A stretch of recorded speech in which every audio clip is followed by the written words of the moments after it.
So where I left off last was me without bail in jail, held in custody on a bunch of charges, including conspiracy and organized crime. I just want to briefly go back and speak of another incident that happened that I just want to take this opportunity to clear up a few things about.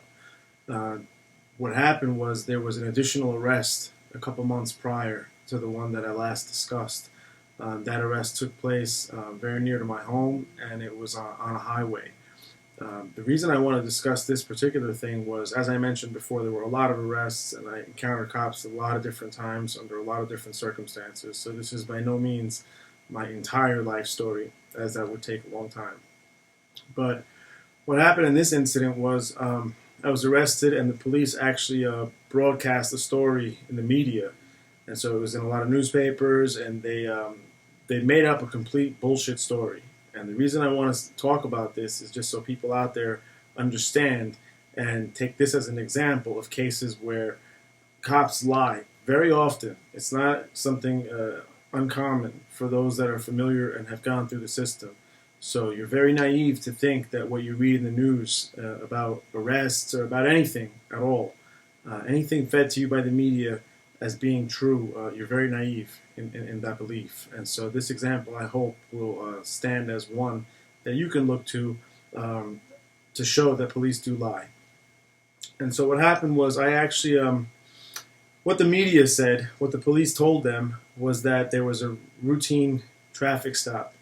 And during this routine traffic stop, that the vehicle in question was mine, of course, they stopped me on the highway, and at the time of the stop, they noticed that I had a gun on me, or there were some weapons in the car, and then they took me out and arrested me. So that's their story, basically. They followed that up by saying that we were on our way to commit a robbery. It was me and two friends of mine. And the real story was very different than that. So the real story was, yes, it was me in the car, and yes, there were guns in the car. But I'll just explain what happened from my version. So it was a regular day for us. We were actually going out at that time to a nightclub, I believe. So it was one of those nights that we were not out in the streets, not looking to get in any problems. We were just going to this nightclub. So we were dressed up real nice. We were wearing suits, and it was me and two friends of mine that I was usually around at that time. One of the friends usually drove the cars, no matter what car we were in, especially if we were in my car. He'd drive the car. I like to sit in the back of the car. That was just common for us. For some reason that night, I decided that I was going to drive. Very unusual move for me to make. But in any case, I get in the car and I drive. So as I got towards the highway that was nearest my house, I made a right turn onto the highway. As soon as I made the turn, I see a cop behind me that was waiting there at the corner for me to turn out and put his lights on. So he puts his lights on, and I slow down, I pull over. So at that point, I'm thinking it's just a routine stop, and I tell these guys, don't worry, just relax, we're all right. So the guy doesn't get out of his car. He takes a little longer than usual to get out and approach the vehicle. So this happened very, very quickly. And though it was so quick, for me it was like slow motion, because many times in my life when crazy things are happening, everything seems to slow down, and I just observe everything in a slow motion kind of way. It's crazy, but that's really what happens. So in a blink of an eye, out of nowhere, as I'm looking in my rear view, watching this cop with his lights on, I see a bunch of activity. So where we got pulled over was right next to a car dealership on the highway. So there's a bunch of cars right on the roadway. From those cars, hiding behind and among those cars, were a bunch of agents. So they were SWAT team agents, all blacked out, and running at me with machine guns, pointing at me from that direction. As that's happening, from the other side of the highway, on the other side of a road divider, cars came screeching to a halt, and basically both sides of the highway were shut down immediately, and it was an ambush. So they set me up, and it was a planned attack, and there were agents coming at me from everywhere. So in that moment, as things slowed down for me, I'm in the car. I have the car still in gear, and my foot is on the brake, and it just all slowed down. And I just kept thinking, I remember everything that I thought at that moment, in those few seconds. But I was just thinking that I know how this goes down. If I move this car at all, these guys know me, they know we're armed. Regardless, if this car moves an inch, they're going to light this fucking thing up and they're going to just kill us right on the spot. So I knew that. And the reason I tell you about that is because it's important to understand that people who are in the system, who grew up in certain ways and who have encountered cops, they understand the threat and the danger in those encounters, so they know how to act. And my story is a good example. If I didn't know from previous experience that these guys would have shot me, I could have made a wrong move right there and I would have been dead. So a lot of what's in the news these days is cops, killing people, and people ended up dying accidentally in accidental shootings. And the truth of that is that the cops are, they're a little bit afraid. They're nervous, they're afraid, and they're taught some gung ho shit where they just shoot first and ask questions later. So people need to be aware of that and know how to act. I never condone these cop killings. I don't believe in accidental killings. I believe you're either a fucking murderer or you're not. You shoot someone accidentally and you kill them, you're a fucking murderer. You murdered that person.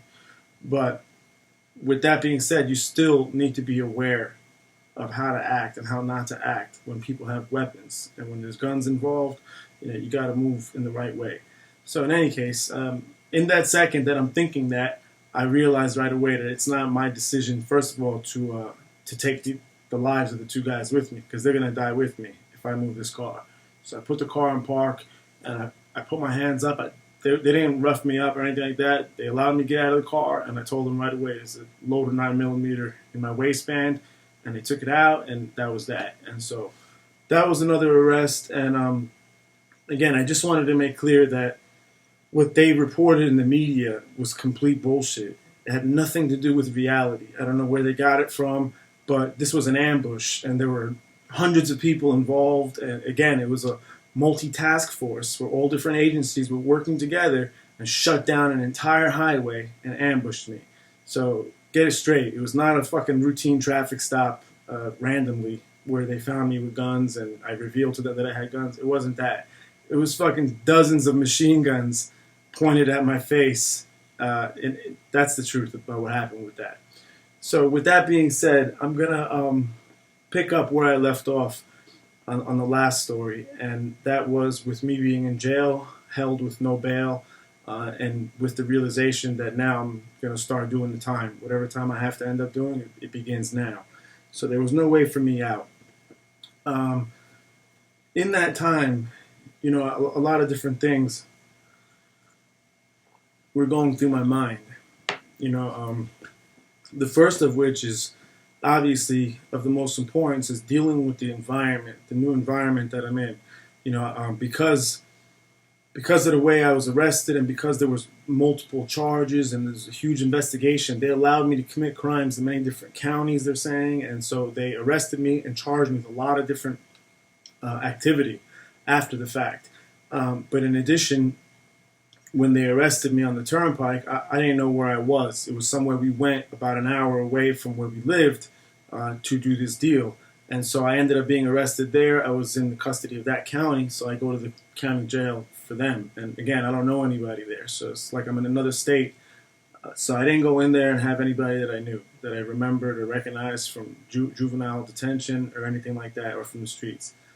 So I have to deal with that, but on top of that, I'm dealing with the fact that, I have serious charges now, real serious charges, and I wasn't able to get any information from the state as far as the specifics of the charge. There was no indictment given for a long time.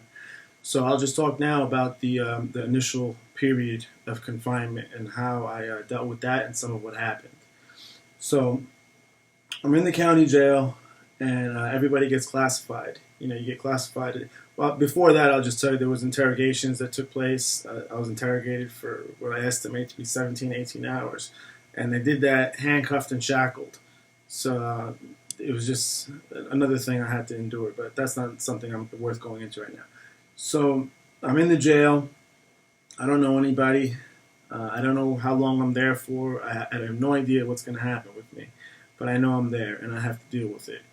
And in the first couple days, as much as I was trying to lay low and not involve myself in anything and not, not fight with people unless I have to, because usually things in jail escalate into huge, much larger things. So a little fight could turn into stabbing and killing and something worse.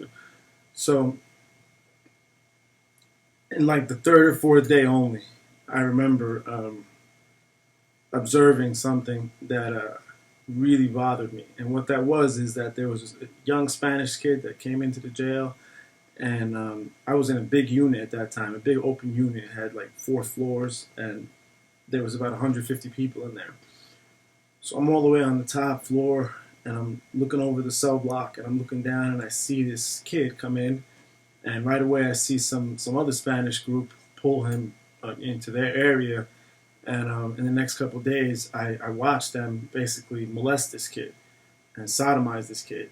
And they were tying this guy up, and they they put him under the bunk and left him there, and they were just beating this guy. And so it was one of those times where I was, pulled in both two different directions, in the sense that the logical side of me knew to stay the fuck out of this because this is not my problem. Plus, the guys that are doing this, gay stuff are a gang, and so for that reason, even more, I don't need to get involved. But the other side of me, was thinking, fuck that. This is bullshit. I've never been one to back down from bullies, and I really fucking despise and hate people who take advantage of weak. And I don't believe in that. I believe in honor. I believe in fair fight. I believe in you only fight a man who has a fair chance at winning. So I would never fight somebody who was afraid and did not want to fight, because that would be me taking advantage of the situation, and I don't believe in that. So I was struggling with the decision for a couple of days of what I was going to do, and ultimately I decided I have no choice. I'm gonna be who I am. I'm gonna be true to myself, and I'm gonna defend this kid. And the reason why I decided to do that was because the specific reason. Again, I had nothing to read in jail. I like to read. I like to pass time reading, so I was reading the Bible again, which is a wonderful thing for me at any time in my life. So I'm reading the Bible, saying to myself in those couple days, and after I observed what was happening to the guy, he came to my area one day and asked me, "Listen, I see you reading the Bible all the time, and nobody fucks with you, and you just keep to yourself. And I just want to ask you, it might sound funny, but can I just sit next to in your area with you and read with you?" And when he said that to me, I felt like it was God, showing me that it was my place to help this kid, and I couldn't just ignore it. It was a clear sign for me that I had to do something, and so I did. The next time I saw them, I told them yes, and once he came and sat, these guys showed up, and there was some interaction there. I, obviously stepped in and let them know how I felt about them and what fucking punks they were, because there's so many of them and one of him, and fuck you, fucking coward motherfuckers. I see that fucking gay shit that you're doing to him, and you act like you're fucking bad and tough, and you're sodomizing this kid, molesting this guy. And so I let him know how I feel about things like that, and told him, anytime you guys want to check how fucking bad you are, you want to fight, you want to do shit like that, at least do it to somebody who has a chance to win and fight back. Do it to me, motherfucker. I'll fight back. Fuck that. And so I was able to help that one kid in that way, because nothing ever ended up going down with these guys. Apparently, they were full of shit. They're not as bad as they fucking thought they were. So nothing ended up happening, with me, further other than a couple small interactions. But the kid was grateful. The kid was all right. And the reason I tell that story is because where this story is going now, as far as me being in jails and prisons, is going to talk a lot about how I changed spiritually and how God played a huge role in that for me.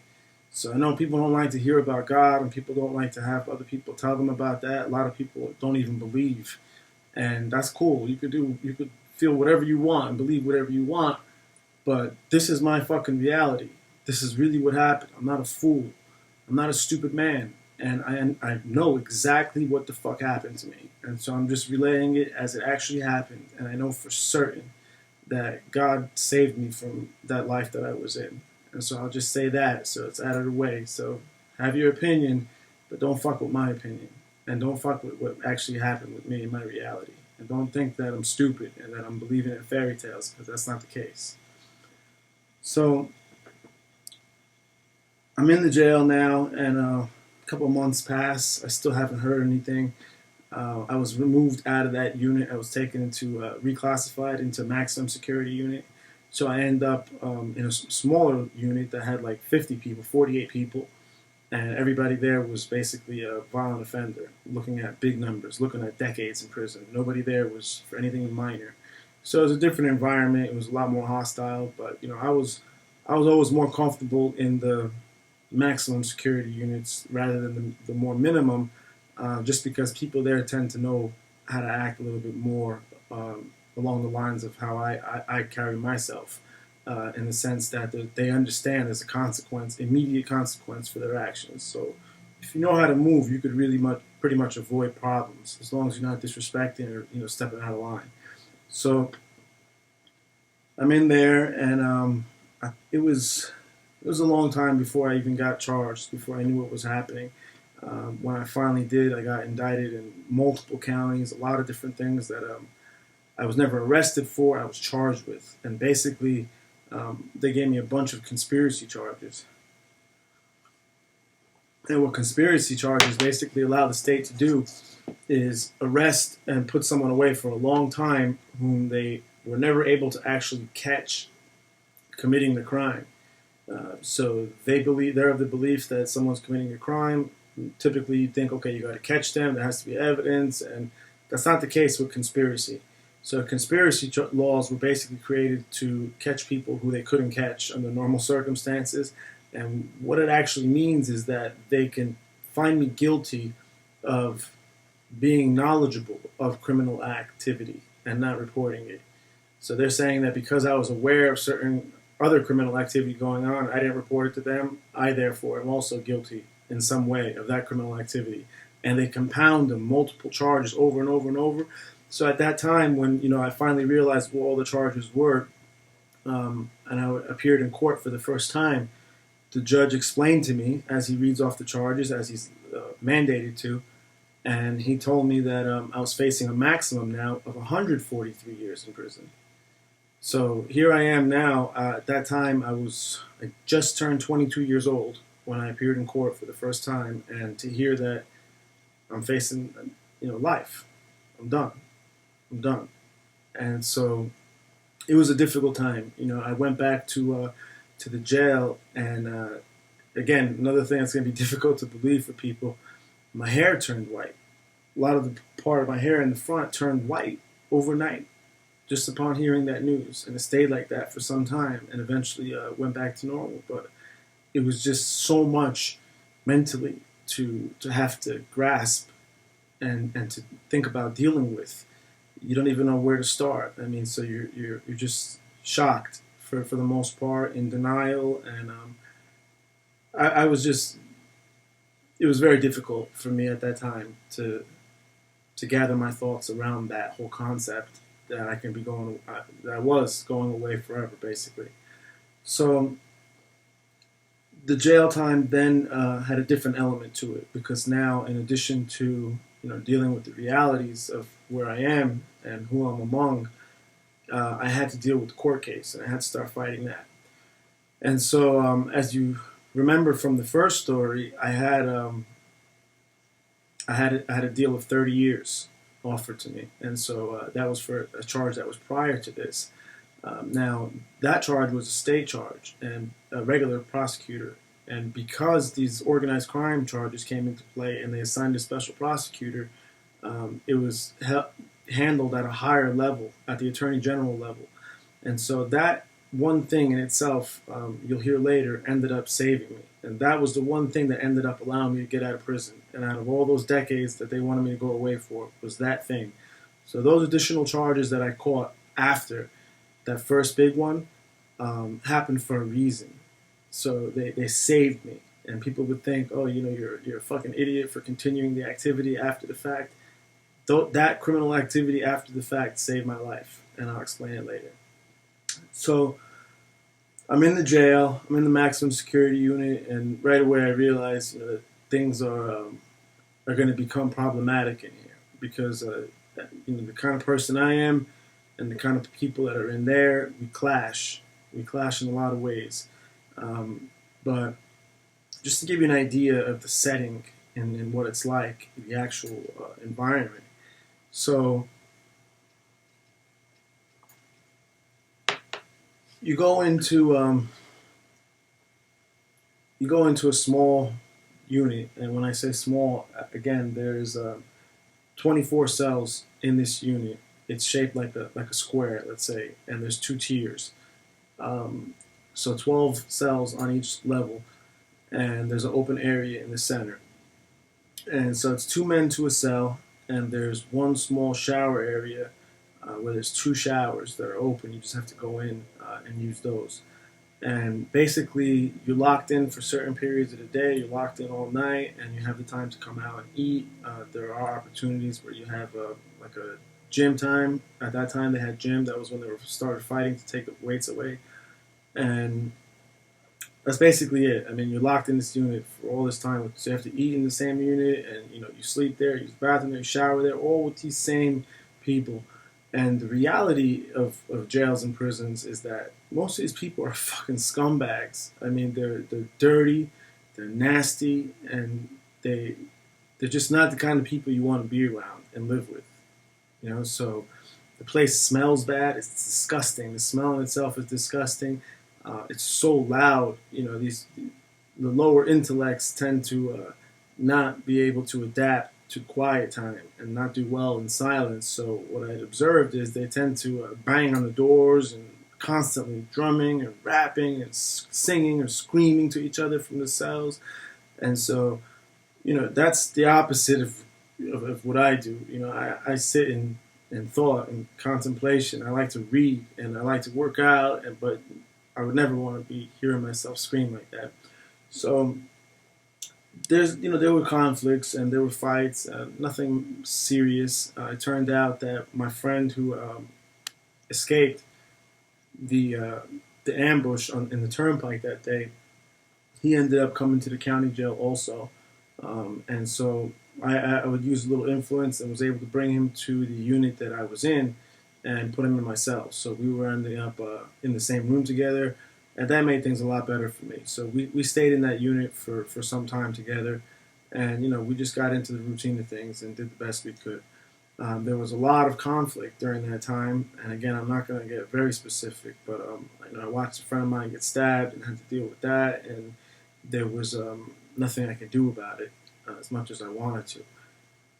There were a lot of fights, basically, and the way I would handle the fights was a little bit different than others. I understood that being a person of influence, I had the power basically to subject a lot of people to risk and to danger and to harm. And, a lot of people were loyal to me. I had, even though I'm not a gang member, I was cool with everybody. So, really when it boiled down to the fighting time, I had a small army on my side at that time. And so I really appreciated that. And these guys looked up to me. They gave me a lot of respect. And as a result of that, I returned the respect by never allowing any stupid small thing to escalate into a war where people's lives were at risk. And so the way I handled things were, if there were a small issue, even using myself as an example, I had an issue with somebody over something stupid, which is the case most of the time. And, as much as I didn't want to fight, at that time I started being a little more religious and reading the Bible a lot more and realizing that it was all, stupid. It was all a waste of energy to fight and act like that. But so I didn't really want to fight, but I understood that I had to because there's a psychological effect in places like this. The way a lot of these younger guys looked up to me, even though I was so young myself, they held me in a certain regard. And from the streets and stuff, it's difficult to tell people that I don't want to fight, but it's not out of fear and cowardice, but it's more out of these other reasons that make a lot of sense. And so when I had that problem, right away, my guys started off, all of them started lining up and telling me, listen, man, let me go fight this guy. Let me take care of this. Fuck this guy. You don't have to prove anything to us. You don't have to show us anything. We know everything already. We're cool already. Come on, we know what you're about.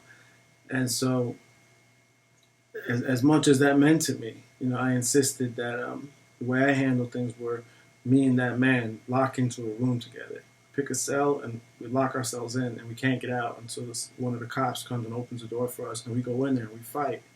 And that's the way I wanted things to be handled for everybody there. Just because, when you don't do it in that way, just words alone, two people talking shit to each other could escalate into a huge gang war, or where many people could get stabbed and turn into a big, big thing that could spread through the whole jail. So that's the way I handle things like that. And at times it was difficult, but I just had to do the best I could, and in trying to help the people around me as best I could, in the sense that they looked up to me. So that was just one example of one of the things that we had to deal with in jail at those times. And I'll end this one with that.